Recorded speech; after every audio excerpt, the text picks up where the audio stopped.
la Radio Gospel vous présente Au centre de l'amitié avec Stéphane Fauché.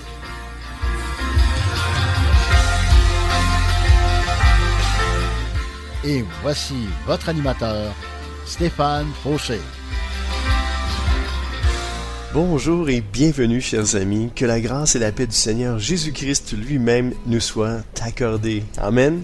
Et pour tous ceux qui ne le savaient pas, j'ai maintenant ma chaîne YouTube et vous trouverez une bonne partie de mes émissions de radio. Vous pouvez vous y abonner en cherchant Deep Steven, D-E-E-P-S-T-E-V-E-N, en 2 mots. Je vous encourage également à mettre un pouce, de liker mes vidéos, de les partager et d'ajouter des commentaires afin que plus de personnes prennent connaissance de Jésus et de sa parole.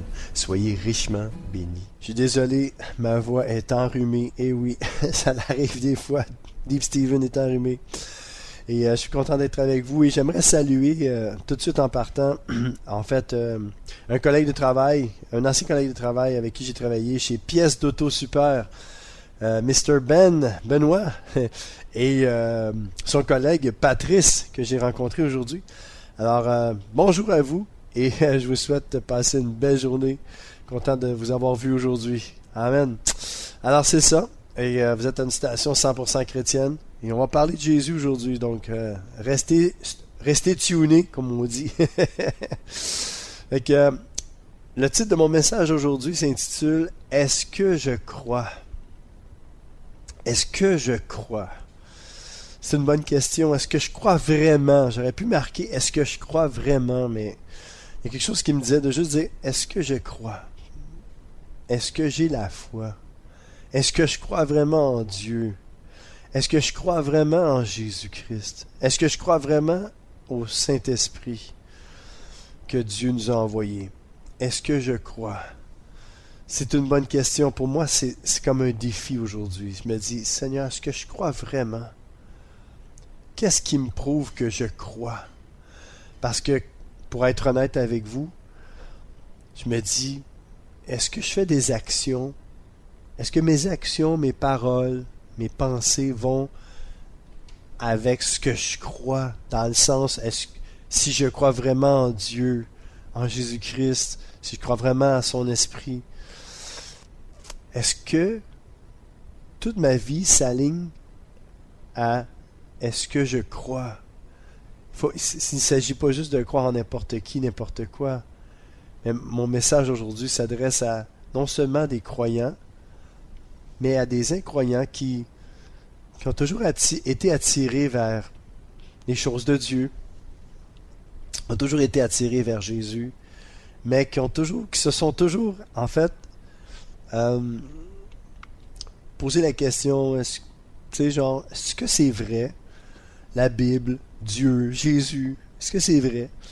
On peut pas nier les faits. C'est historiquement connu que Jésus est vraiment venu qu'un gars qui s'est prétendu être Dieu, puis dans un sens, là. Parce qu'il y en a qui vont dire, ouais, mais Jésus n'avait jamais prétendu être Dieu. Mais Jésus a dit, celui qui m'a vu a vu le Père. Fait que, ok, il l'a pas dit, mais il a dit d'autres choses qui veut dire que c'est ça. Que dans le fond, Jésus a dit qu'il était Dieu. Et que, puis c'est ça, peut-être que vous posez la question aujourd'hui, mais moi, puis peut-être vous êtes chrétien et vous dites, est-ce que je crois vraiment? Parce que vous vivez votre vie, puis vous n'êtes pas imprégné de Dieu vraiment. Vous êtes, comment je peux dire ça? Vous avez entendu parler de Dieu, vous avez commencé à aller à l'église, vous avez même commencé à lire la Bible, mais ça va pas plus loin. Vous n'avez jamais témoigné de votre foi à personne. Vous êtes comme, pas indifférent, mais presque. Puis, tu sais, Dieu, lui, ce qu'il veut, c'est vous rendre bouillant pour lui. Il veut être en communion avec vous. Il veut se faire connaître à vous. Il veut se révéler à vous. Le Seigneur veut prendre une bonne partie de votre cœur. Il veut remplir votre vie, il veut remplir votre cœur. Pas seulement de sa paix, de sa joie, mais de son esprit. de sa personne même. Parce que quand Dieu remplit votre esprit de son esprit, ben vous devenez comme lui, à quelque part. La Bible nous dit, j'ai pas sorti le verset, mais qu'on est comme des petits dieux. Qu'on était des dieux. Pourquoi?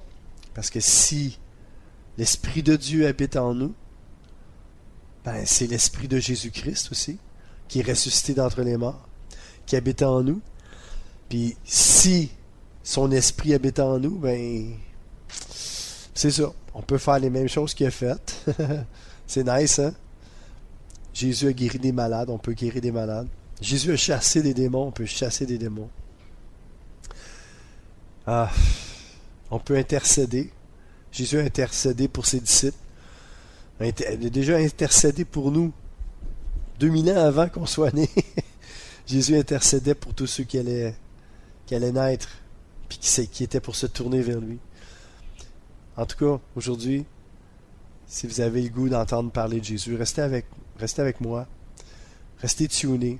On va lire la Bible ensemble. On va lire la parole de Dieu. J'ai pas beaucoup de chansons. J'ai 2 chansons. Je vais voir comment ça va. Je vais peut-être en rajouter une. Mais je voulais vraiment prendre le temps de faire ce message-là. Parce que je me suis posé la question moi-même. Est-ce que je crois?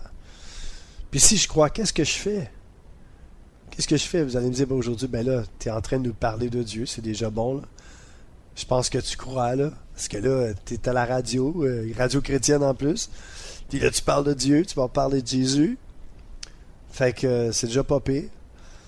Mais moi, personnellement, tu sais, des fois, je me pose la question, Seigneur, je crois-tu vraiment? Puis je pense que en se posant cette question-là, c'est bon parce que cette question-là nous ramène à la base.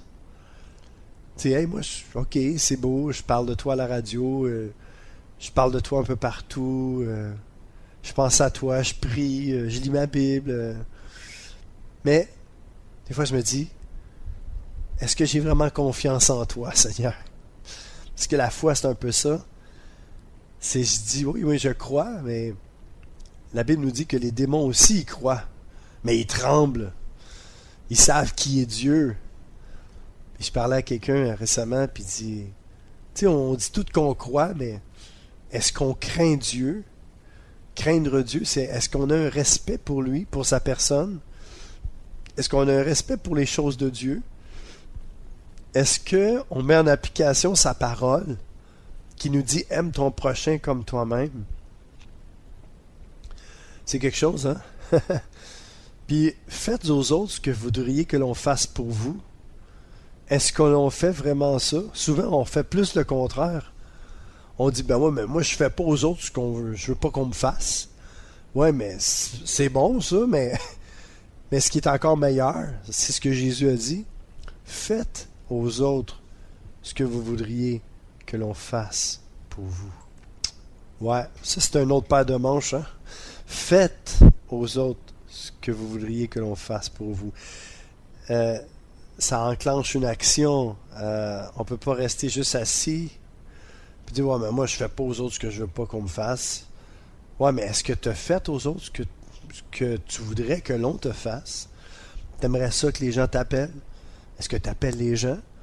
T'aimerais ça que les gens, des fois, t'offrent un petit quelque chose, un cadeau, ou t'aimerais ça avoir du feedback de ton travail? T'aimerais ça avoir des compliments? Est-ce que toi, t'en donnes des compliments? Est-ce que toi, t'en donnes du feedback?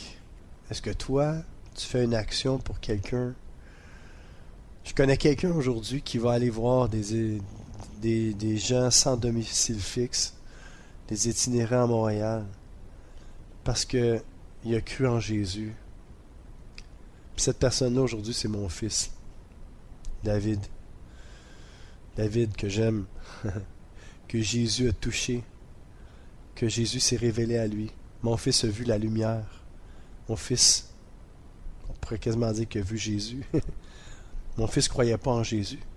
Non, mon fils, il réfutait. Et tout ça. Et puis, Dieu s'est manifesté à lui. Et puis, aujourd'hui, il croit.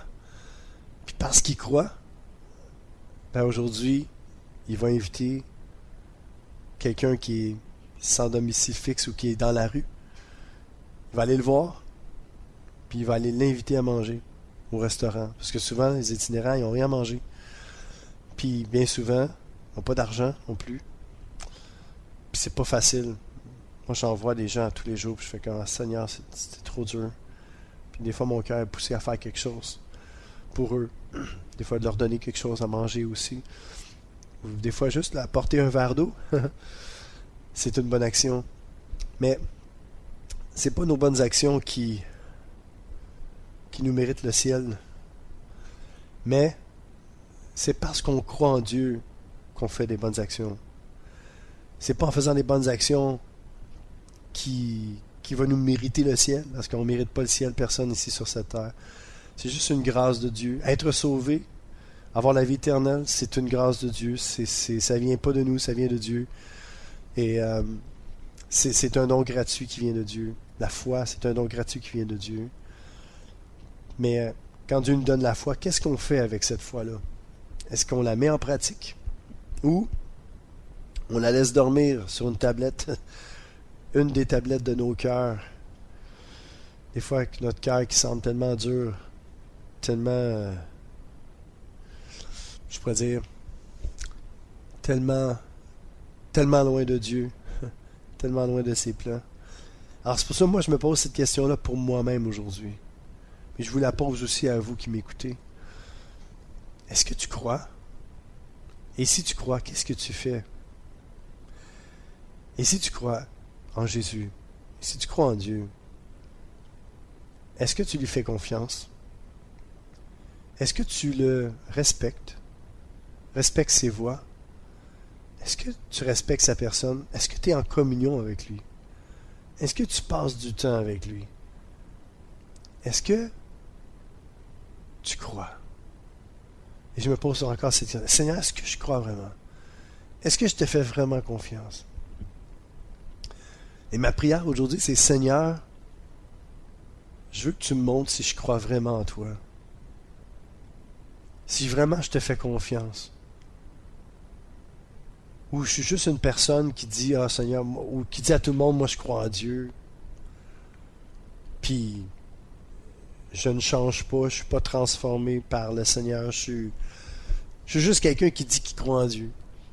Puis qui parle de Dieu, mais dans le fond, est-ce qu'il croit vraiment? Est-ce qu'il met sa foi en application? Est-ce qu'il fait aux autres le bien que lui aussi aimerait ça recevoir? Alors ça, c'est la question que je me pose et que je vous pose aussi. Est-ce que je crois? Est-ce que tu crois? Est-ce que vous croyez, mes amis? Si vous ne croyez pas aujourd'hui, il n'est pas trop tard. Avec Dieu, il n'est jamais, jamais, jamais, jamais trop tard. Amen.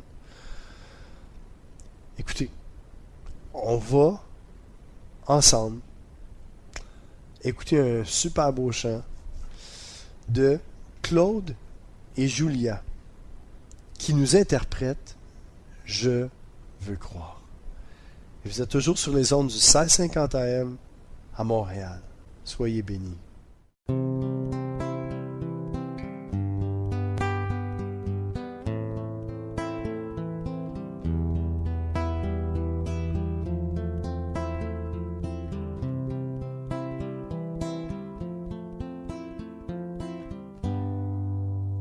Je ne veux pas croire par intérêt, je ne veux pas croire parce qu'on m'a prouvé par A plus B que tu existais, parce que égal M c'est carré.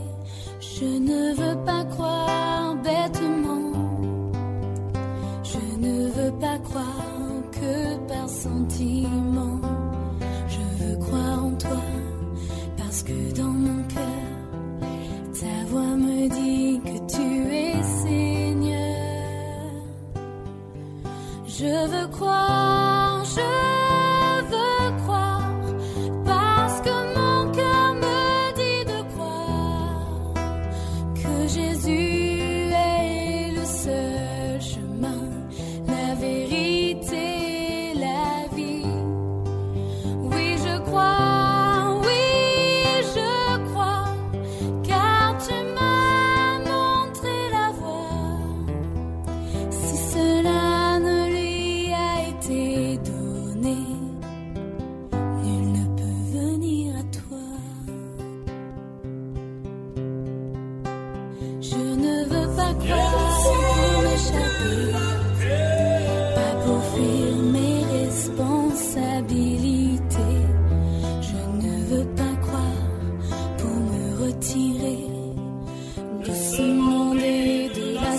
société.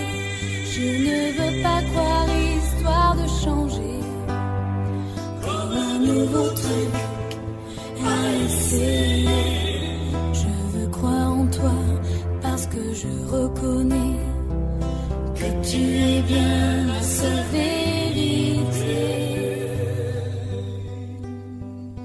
Je veux croire, parce que mon cœur me dit de croire que Jésus est le seul chemin, la vérité, la vie. Oui, je crois, car tu m'as montré la voie. Si cela ne lui a été donné, nul ne peut venir à toi.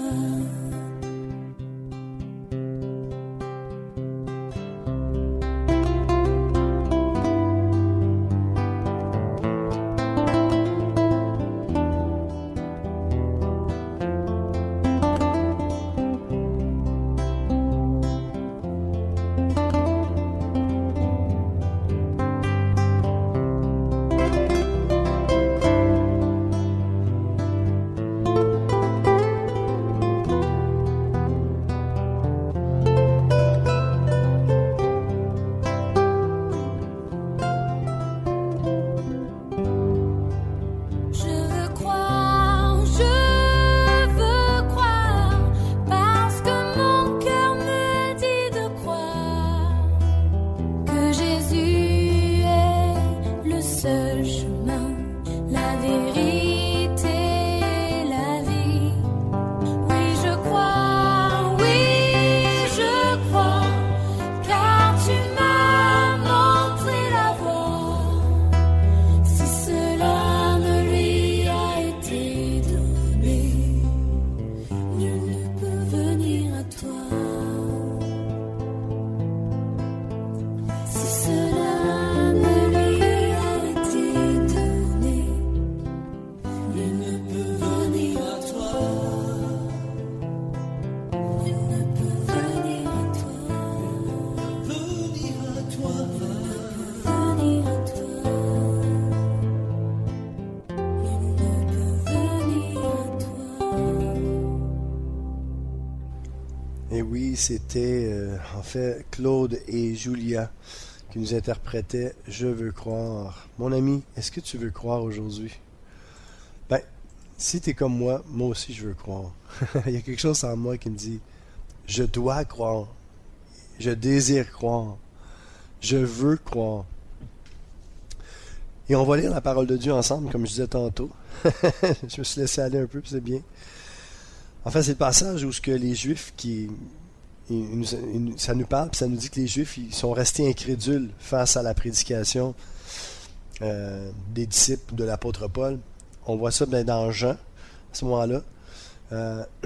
C'est l'apôtre Jean qui nous dit « Malgré le grand nombre de signes miraculeux que Jésus avait accomplis, et c'est dans Jean 12, 37, 50, pardon. Donc, malgré le grand nombre de signes miraculeux que Jésus avait accomplis devant eux, ils ne croyaient pas en lui. Wow! Faut être incrédule, mes amis. Hein? Puis, juste faire une parenthèse, là.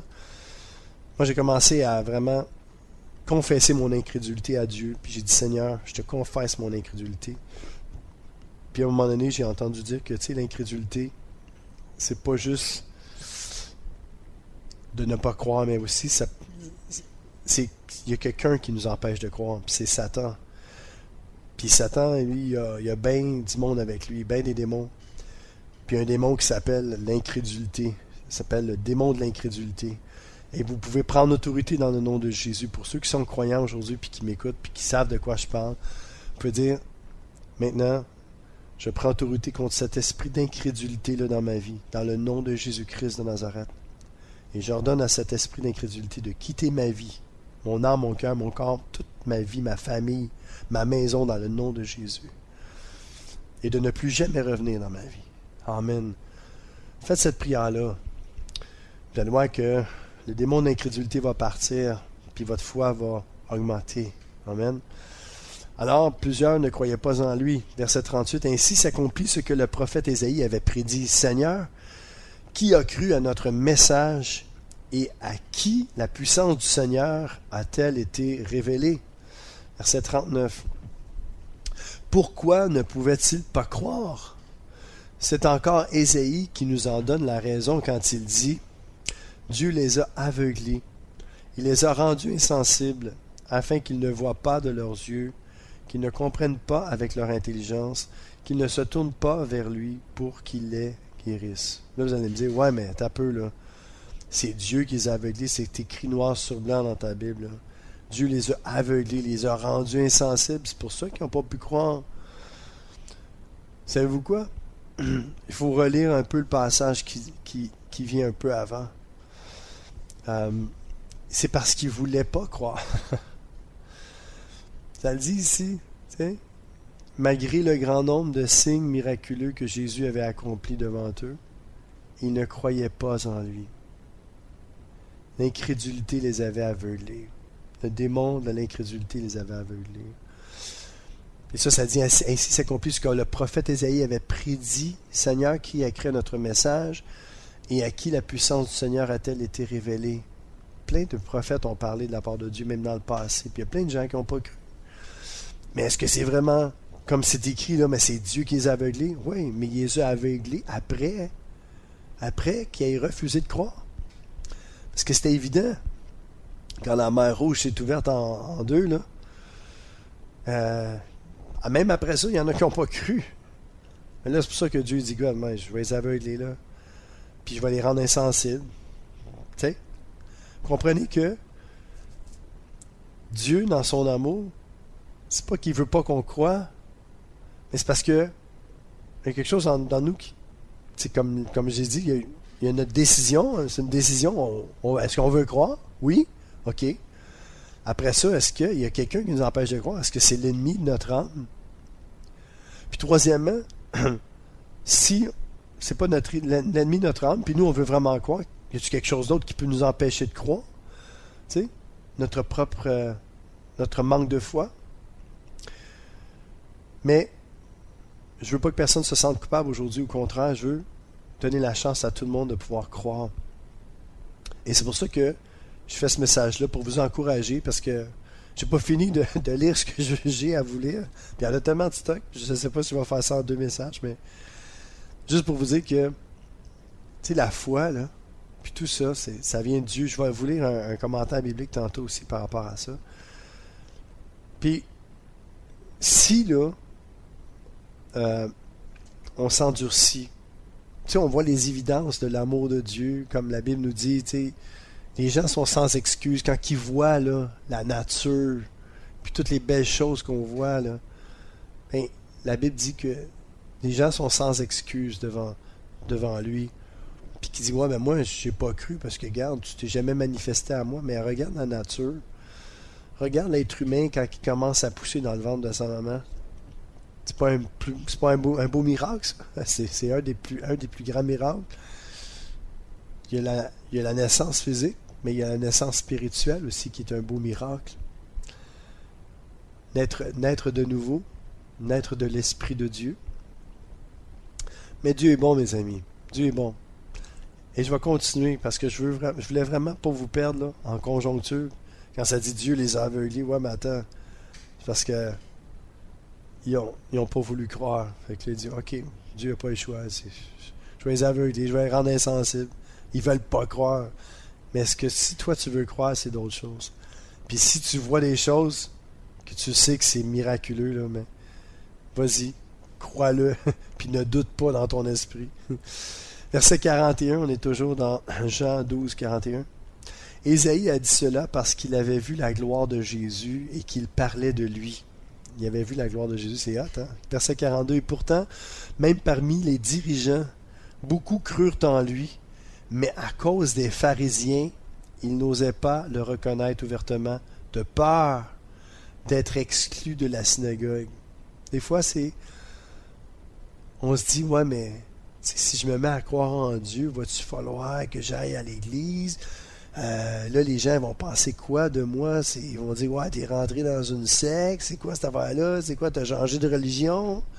Tu sais, Dieu n'a jamais parlé de religion, hein? Le Seigneur Jésus n'a jamais parlé de religion. Il a juste dit de croire en lui, puis de croire en Dieu, de mettre notre confiance en lui. Il est en train de nous demander carrément, veux-tu croire en moi? Si oui, je vais te donner la foi, vraiment.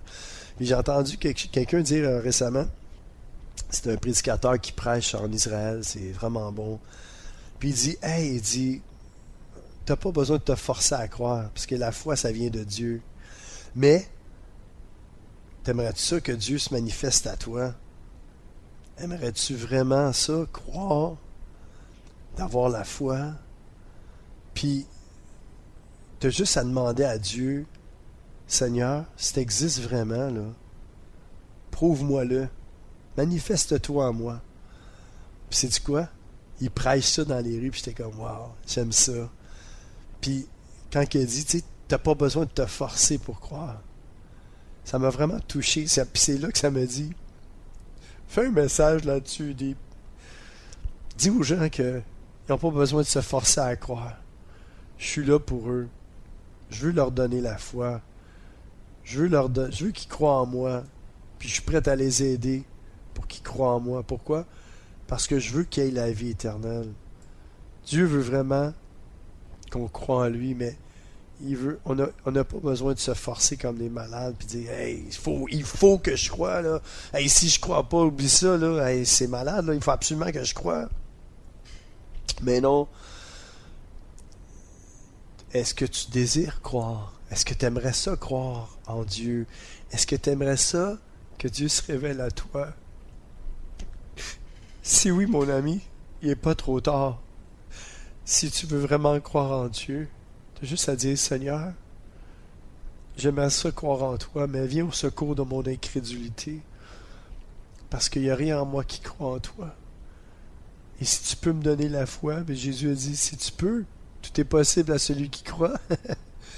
Mais je veux juste vous dire que si tu peux dire à Dieu n'importe quoi, tout ce qui te passe dans l'esprit, dans ta tête, dans ton cœur, dis la vérité. Qu'on ne dit pas de bullshit, de mensonge. J'aime pas dire bullshit, j'aime pas mal parler, mais je veux parler comme la plupart, des fois les gens ils parlent. Là. Mais qu'on ne dit pas des menteries à Dieu. Dis la vérité que tu penses vraiment au fond de ton cœur. Dis à Dieu, moi je crois pas en toi. Puis si tu existes vraiment, prouve-moi-le. Là, vous êtes en train de mettre Dieu au défi. Puis il va le faire pour vous. Il va se révéler à vous. Il va vous toucher là où vous êtes en ce moment. Puis Dieu va se révéler avec puissance à votre cœur. Puis il va vous donner la foi qu'il m'a donnée aussi. C'est pas moi qui ai cherché Dieu. C'est Dieu qui m'a cherché puis il m'a trouvé. Puis il m'a donné la foi pour croire en lui. Fait que je vous parle avec cette expérience, mes amis, aujourd'hui. Laissez Dieu vous donner la foi aujourd'hui. Dieu vous aime, puis Dieu vous appelle à lui. Abandonnez-vous entre ses mains et mettez-le au défi. Dieu vous aime. Amen.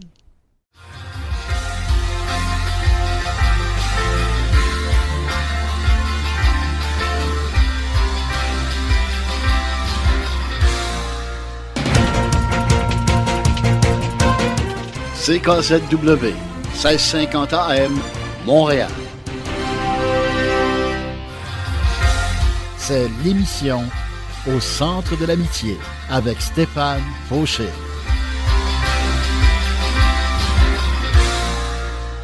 Et déjà, la deuxième partie de mon émission, j'ai pu me moucher un petit peu. Je vous dis que c'est pas évident de faire ça avec un rhume. L'émission et le titre de mon message aujourd'hui, est-ce que je crois? Est-ce que vous croyez? Est-ce que nous croyons? Crois-tu, mon ami? Si tu ne crois pas après ce message-là, alléluia. Je prie maintenant, Seigneur, donne-leur la foi, tous ceux qui m'écoutent en ce moment, qui puissent croire en toi, parce que croire en toi, c'est la vie éternelle. Jésus a dit, la vie éternelle, c'est de croire en moi et de croire en celui qui m'a envoyé. Alors si vous voulez avoir la vie éternelle aujourd'hui, tournez-vous vers Jésus. Vous allez l'avoir. Jésus est la solution. Il a dit lui-même, je suis le chemin, la vérité et la vie. Nul ne va au Père que par moi. Personne ne peut aller à Dieu que par Jésus-Christ. Là, vous allez me dire, ouais, mais il y a plein de religions dans le monde. Ouais, mais en fait, il y a juste un Dieu. Puis Jésus nous a fait connaître le vrai Dieu, le seul vrai Dieu, l'Éternel. Asseyez-le, vous allez le voir. Vous allez voir que c'est vrai. Parce que moi, je vous dis, je ne peux pas revenir en arrière. Je sais que c'est vrai parce qu'il me l'a prouvé maintes et maintes fois. Me prouver son amour, me prouver sa grâce, sa miséricorde, sa bonté. Et on va continuer à lire le passage de tantôt. C'était dans Jean 12 et ça disait qu'Ésaïe, il a dit cela en rapport à ce que Dieu les avait aveuglés, les Juifs, parce qu'ils avaient vu la gloire de Jésus, et parce que lui, il avait vu la gloire de Jésus et qu'il parlait de lui. Et là, verset 42, pourtant même parmi les dirigeants, beaucoup crurent en lui, mais à cause des pharisiens, des fois c'est à cause de d'autres personnes, on n'ose pas reconnaître ouvertement notre foi aux gens, devant Dieu. On n'ose même pas dire à Dieu, je crois en toi, parce que on a peur, on a honte, on est gêné. Ouais, mais qu'est-ce que les gens vont dire, qu'est-ce que les gens vont penser? Puis après ça, je suis parti dans mes affaires tantôt, là. Mais je voulais juste revenir là-dessus. Ils n'osaient pas le reconnaître ouvertement de peur d'être exclus de la synagogue. Peut-être vous avez peur d'être exclus de votre petit clan, de vos amis, de votre famille, parce que vous dites, ouais, mais si moi je crois en Dieu, regarde, ma vie va changer, puis je le sais, puis là... Non, tu sais, c'est pas... Vous adhérez pas à une religion, là, mais si vous vivez une vie de débauche, votre vie sera plus une vie de débauche si vous vous tournez vers Dieu. Si vous venez à lui tel que vous êtes, puis vous êtes honnête, puis vous êtes sincère, Dieu va vous transformer de l'intérieur vers l'extérieur. Vous ne serez plus jamais la même personne. Mais c'est sûr, vous n'allez pas devenir parfait, mais Dieu va vous changer graduellement, un pas à la fois, de gloire en gloire, petit peu par petit peu. Dieu va vous transformer de l'intérieur vers l'extérieur. Vous allez changer, vous allez être transformé. Si vous le voulez, Dieu ne vous force pas, Dieu ne vous tord pas un bras, jamais. Vous êtes toujours libre en Dieu, en Jésus-Christ. Amen. Fait que, inquiétez-vous pas.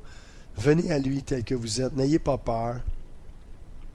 Tendez votre main à Dieu. Dites-lui, moi je ne crois pas en toi, mais c'est sûr que si je croirais en toi, là, ça me prend des preuves là, pour croire en toi. Ben, demande-y des preuves à Dieu. Il va t'en donner des preuves.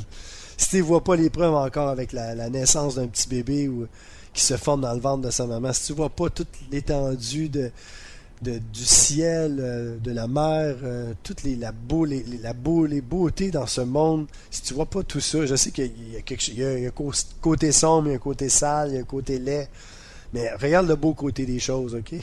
Alors, regarde pas le verre à moitié vide, mais regarde-le à moitié plein, regarde les belles choses de la vie, puis tu vas voir qu'il y a un Dieu qui existe, là. T'es sans excuse, nous dit la parole de Dieu, mais si tu veux vraiment une autre preuve, encore plus que ça, là, ben vas-y. Dis, moi, je l'ai pas la foi. Qu'est-ce que tu veux, je l'ai pas. Mais est-ce que tu la veux? La veux-tu? Aimerais-tu ça l'avoir? Ben, Dieu peut te la donner, la foi. Parce que c'est un don qui vient de lui. Moi, là, comme je dis, je n'ai pas cherché. Puis Dieu me l'a donné, la foi. Amen. Fait que je veux vous encourager aujourd'hui. Et verset 43, toujours dans Jean 12, c'est ça, Jean 12. Verset 43, car il tenait davantage à la gloire qui vient des hommes qu'à celle qui vient de Dieu. All right. Donc là, on a compris. Hein? Donc, l'appel à la foi, verset 44, Jésus déclara à haute voix, « Si quelqu'un met sa confiance en moi, ce n'est pas en moi seulement qu'il croit, mais encore en celui qui m'a envoyé. Qui me voit aussi celui qui m'a envoyé. » Et c'est ça, c'est la déclaration que je disais tantôt. Bien, les gens disent, « Ouais, mais Jésus n'a jamais dit qu'il était Dieu. » All right, c'est correct. Si tu ne comprends pas ce que je dis là, verset 45, Jean 12, 45, fais une recherche. Qui me voit aussi celui qui m'a envoyé. Allô? Il y a quelqu'un? Ben là, je vous agace en tabarouette. Ben, dit, lui là, verset 46, c'est pour être la lumière que je suis venu dans le monde, nous dit Jésus, afin que tout homme qui croit en moi ne demeure pas dans les ténèbres.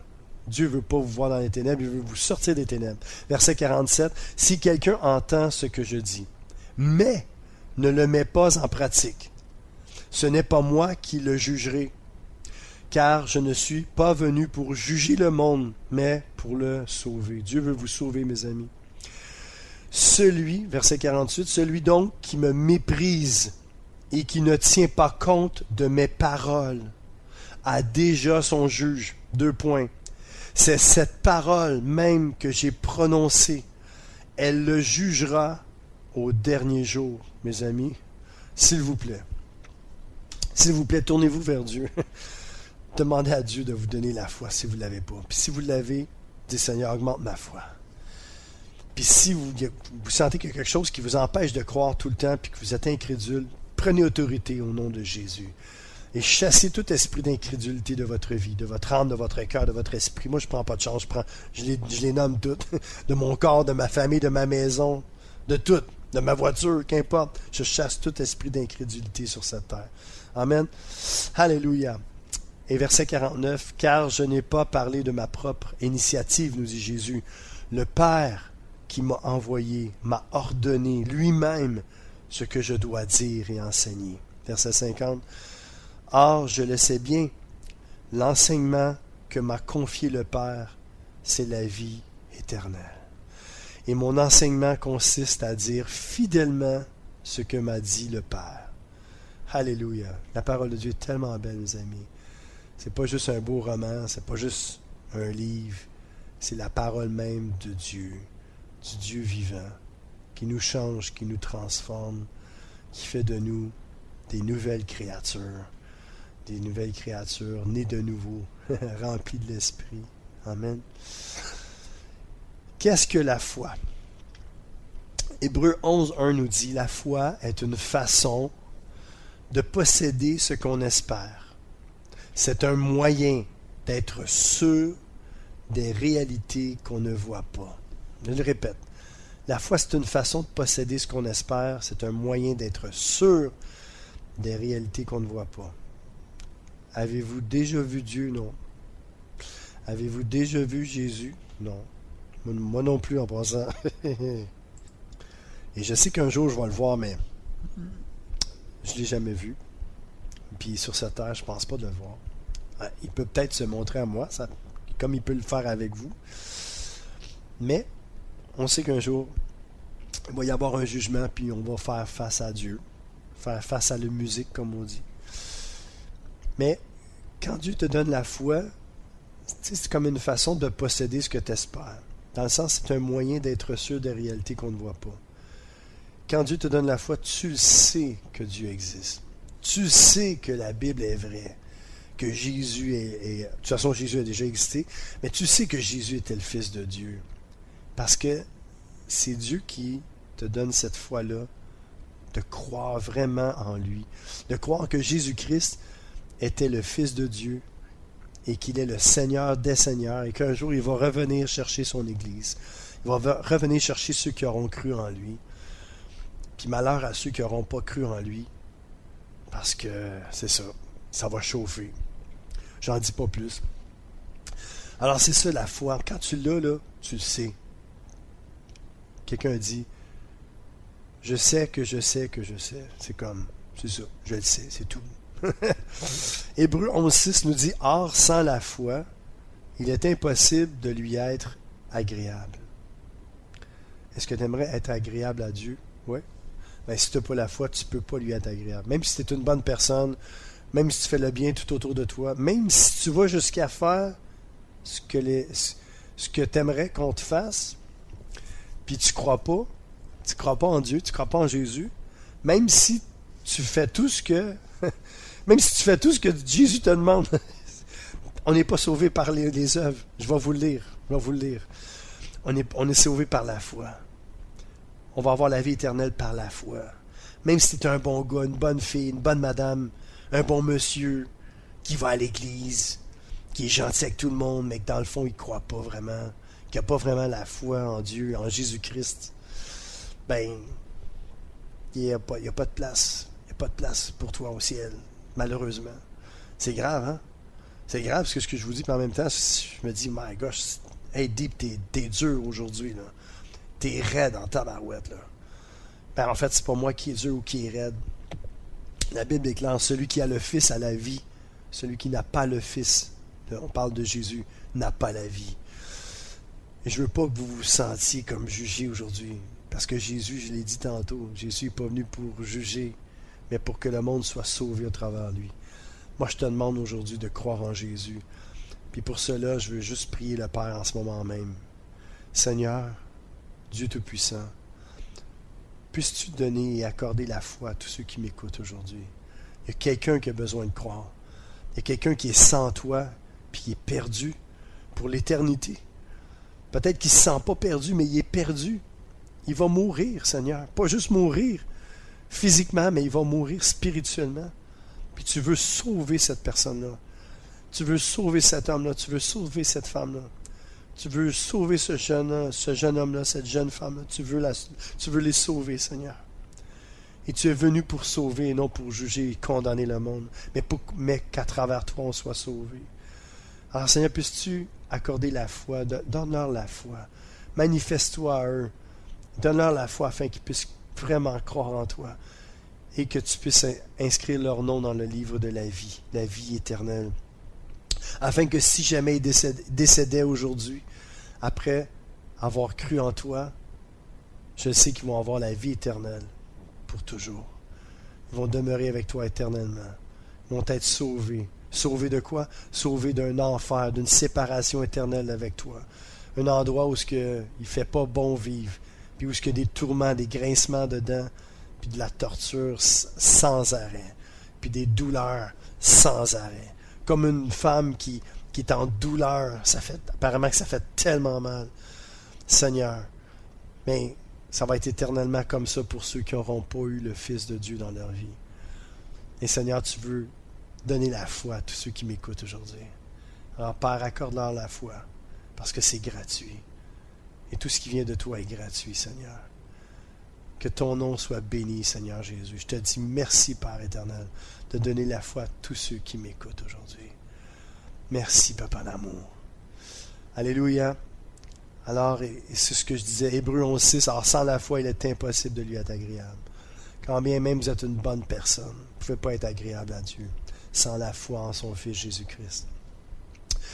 Hébreux 11:6 toujours, car celui qui s'approche de Dieu doit croire qu'il existe et qu'il récompense ceux qui se tournent vers lui. Alors aujourd'hui, si vous vous approchez de Dieu, vous devez croire qu'il existe. Et pour croire qu'il existe, c'est parce qu'il faut qu'il vous donne la foi. Alors c'est pour ça que j'ai prié pour vous, afin qu'il vous donne la foi, comme il me l'a donné. Alors si vous avez la foi, vous vous approchez de lui, parce que vous croyez en lui, et vous allez être récompensé parce qu'il dit qu'il récompense ceux qui se tournent vers lui. Et c'est quoi votre récompense? Ça va être la vie éternelle, puis la paix du cœur, la paix de l'esprit, de l'âme. Et c'est ce que je vous souhaite. Amen. On va écouter un deuxième chant de Hillsong en français, le credo. Oui, je crois. Et vous êtes toujours sur les ondes du 1650 AM à Montréal.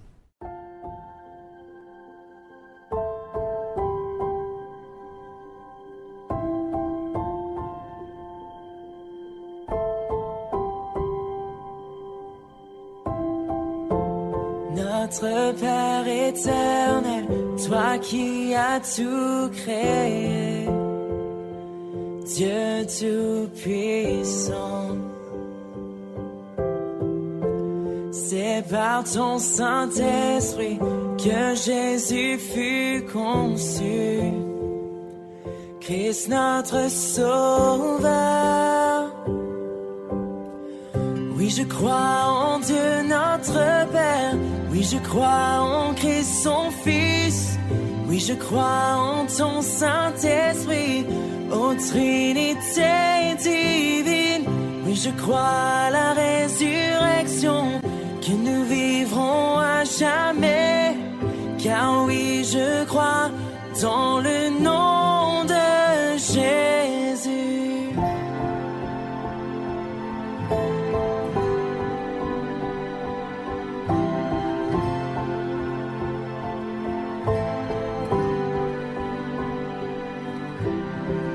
Notre juge et défenseur, tu souffris à la croix.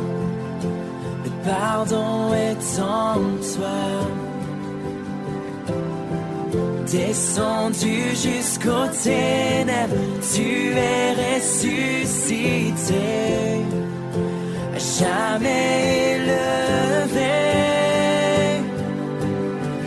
Oui, je crois en Dieu notre Père, oui, je crois en Christ son Fils, oui, je crois en ton Saint-Esprit, ô Trinité divine, oui, je crois à la résurrection, que nous vivrons à jamais, car oui, je crois dans le nom de Jésus.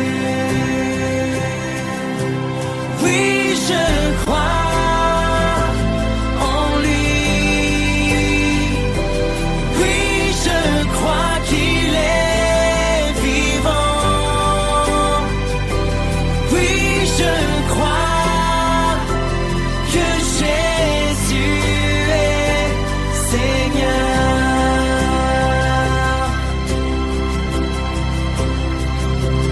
Oui, je crois en lui. Oui, je crois qu'il est vivant. Oui, je crois que Jésus est Seigneur.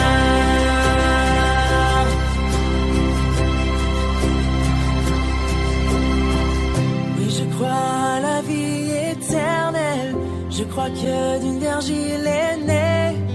Je crois à la communion des saints et en ta sainte Église. Oui, je crois à la résurrection quand Jésus reviendra. Car oui, je crois dans le nom de Jésus.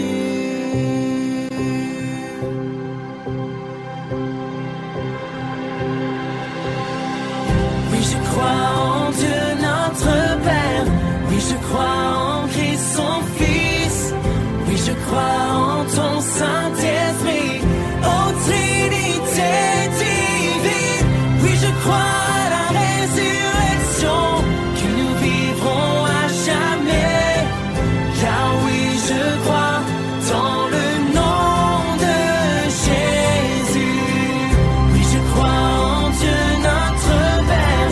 Oui, je crois en Christ son Fils. Oui, je crois en ton Saint-Esprit, ô Trinité divine. Oui, je crois à la résurrection, que nous vivrons à jamais. Car oui, je crois dans le nom de Jésus. Car oui, je crois dans le nom de Jésus.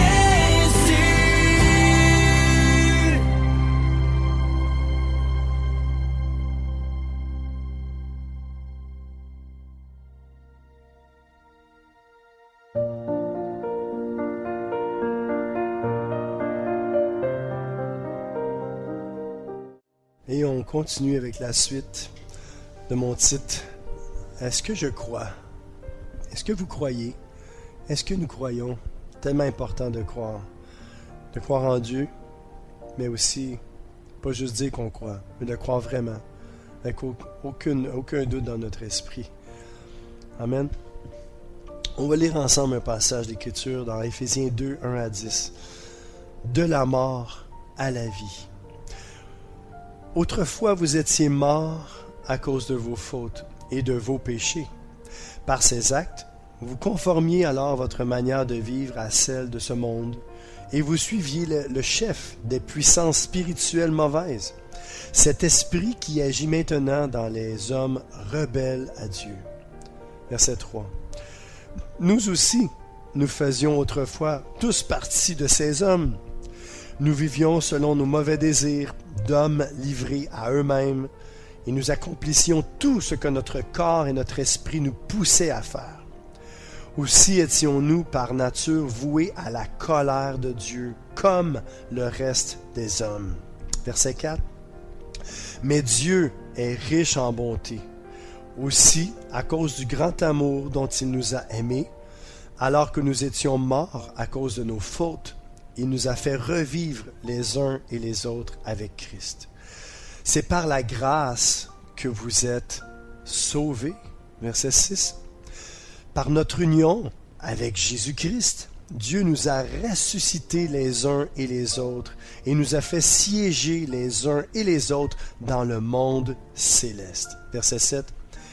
Il l'a fait afin de démontrer pour tous les âges à venir l'extraordinaire richesse de sa grâce qu'il a manifestée en Jésus-Christ par sa bonté envers nous. Verset 8. Car c'est par grâce que vous êtes sauvés, par le moyen de la foi. Écoutez ça. Cela ne vient pas de vous, c'est un don de Dieu. Ce n'est pas le fruit d'œuvre que vous auriez accompli. Personne n'a donc de raison de se vanter. Même pas moi. J'ai aucune raison de me vanter d'avoir la foi. Et je suis content de voir ça aujourd'hui parce que quand je lis la parole, je me dis, hey, tabarouette, Seigneur, c'est tellement vrai. Puis je dis aux gens, je sais pas moi, la foi, c'est pas venu de moi, c'est un don, là. Ça m'a été donné, j'ai pas couru après, je l'ai pas trouvé dans une boîte de Cracker Jack. C'est Dieu qui me l'a donné. Ben, peut-être parce qu'à ce moment-là, j'étais intéressé. Je me suis approché de Dieu. Puis il m'a donné la foi. En fait, il m'a attiré vers lui. Comment se fait ça? J'ai été attiré vers Dieu. Ben, c'est parce qu'il m'a attiré vers lui. Vous voyez comment Dieu est bon, m'a attiré vers lui. Il a bien vu que je voulais croire, mais que je croyais pas, que j'avais des doutes. Il m'a donné la foi. Il m'a béni. Il a inscrit mon nom dans le livre de vie. Mes péchés ont été pardonnés par son sang précieux. J'ai été justifié parce qu'il est ressuscité d'entre les morts. Maintenant, je suis justifié. Puis vous pouvez avoir ça vous aussi. Même chose que moi. C'est gratuit, mes amis. Approchez-vous de Dieu. Il vous appelle. Il tend sa main vers vous. Et verset 10, toujours dans Éphésiens 2, 10, ça dit « Ce que nous sommes, nous le devons à Dieu, car par notre union avec Jésus-Christ, Dieu nous a créés pour une vie riche, riche d'œuvres bonnes, alléluia, qu'il a préparées à l'avance afin que nous les accomplissions. » Oui, si vous faites des œuvres, après avoir donné votre vie, votre cœur à Jésus, après avoir cru en lui, c'est des œuvres préparées à l'avance. C'est pas pour être justifié, c'est pas pour avoir la vie éternelle. Non, on fait ces œuvres-là parce qu'on a déjà cru en lui. Non, on ne fait pas juste dire on croit en Dieu et on reste assis. Non, on fait les œuvres que Dieu a préparées pour nous. Des œuvres bonnes que lui-même a préparées à l'avance afin qu'on puisse les accomplir. Ils sont là devant nous. Dites à Dieu, c'est quoi ces œuvres-là, Seigneur? Moi, j'ai cru en toi, mais il me semble que je ne fais pas d'œuvres. Montre-moi qu'est-ce que je fais. Vous allez voir, Dieu va vous surprendre. Vous en faites peut-être pas mal plus que vous pensez, déjà. Je veux vous encourager aujourd'hui. Dieu est bon, puis il veut vous encourager. Même chose. Il veut vous bénir, il veut vous encourager. Comme il m'encourage à tous les jours, par son esprit, par sa parole. Puis j'ai sorti le commentaire biblique de Matthew Henry pour Éphésiens 2, 1 à 10, en rapport avec la richesse de la grâce de Dieu envers les hommes, révélée à cause de l'état déplorable de leur nature, donc notre propre nature, d'une part, et l'heureux changement que la grâce de Dieu peut opérer en nous d'une autre part. Donc, le péché est la mort de l'âme. Un homme qui est mort dans ses offenses et ses péchés ne recevra aucun bien-être spirituel, donc pas la vie éternelle, c'est ça. La vue d'un cadavre suscite en nous un sentiment d'horreur, n'est-ce pas? L'esprit, toujours vivant, vient de quitter ce corps en ne laissant que les ruines de ce dernier. Mais en étant vraiment réalistes, nous devrions être bien plus affectés par la mort d'une âme, par un esprit perdu. Oui, parce que c'est la vie éternelle après. Un état de péché est conforme à celui du monde. Les hommes mauvais sont des esclaves de Satan. Celui-ci est à l'origine du cœur orgueilleux et charnel que l'on voit chez les impies, les gens méchants. En fait, Satan gouverne le cœur des hommes. Selon l'Écriture, il est clair que si les hommes se sont rapidement penchés vers la sensualité ou la méchanceté spirituelle, étant par nature des enfants de désobéissance, ils sont aussi de ce fait des enfants de colère. Les raisons qui peuvent alors pousser les pécheurs à vraiment rechercher la grâce qui seule les transformera d'enfants de colère en enfants de Dieu et héritiers de sa gloire sont vraiment évidentes. On parle des raisons, c'est la grâce de Dieu. L'amour éternel de Dieu et sa volonté de sauver ses créatures sont la source de toute sa miséricorde envers nous. Il s'agit d'un amour immense et d'une riche miséricorde. Chaque pécheur converti est un pécheur sauvé, délivré du péché et du courroux divin. Hey, ça, c'est une bonne nouvelle, mes amis. La grâce qui sauve est entièrement gratuite et imméritée. C'est une faveur divine.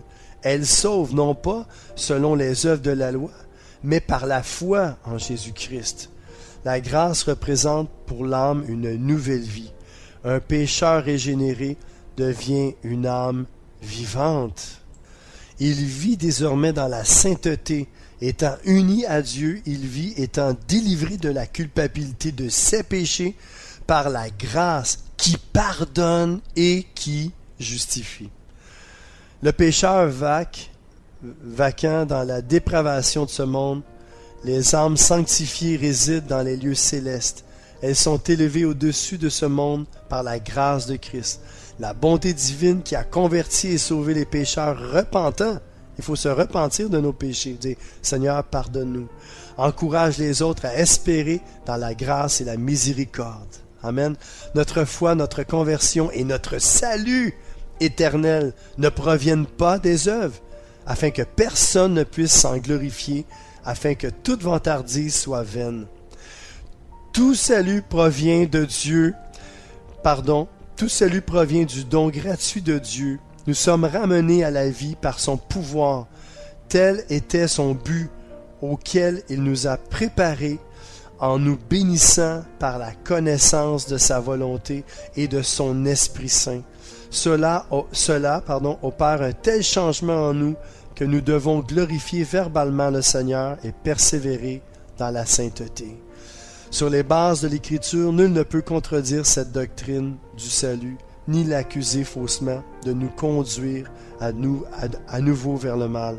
Tous ceux qui font ainsi sont sans excuse. Et voici le mot de la fin. Mon surnom est Deep Steven, votre ami et sommeur fidèle. Je vous invite encore une fois à m'encourager en vous abonnant à ma chaîne YouTube, ainsi qu'en me faisant part de vos commentaires. Soyez richement bénis. Je vous dis donc à très bientôt. Ciao!